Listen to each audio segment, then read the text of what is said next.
Naam, na TDI actress kwa jina la Alice Wairimu Njuguna ambaye aliaga dunia takriban juma moja ambao limepita.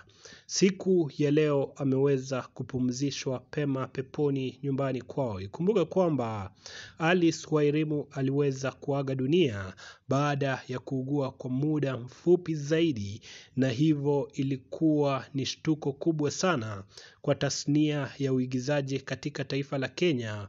Wengi waliokuwepo karibu naye wakisema kwamba alikuwa mwingi wa furaha na mwenye afya njema, ila kifo chake kiliweza kuwashtua sana. Ila yote 9-10 ni kwamba aliweza kuaga na siku ya leo ameweza kupumzishwa.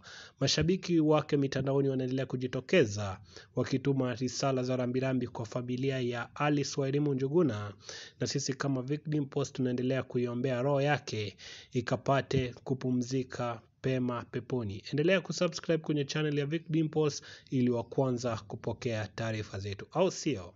Peace.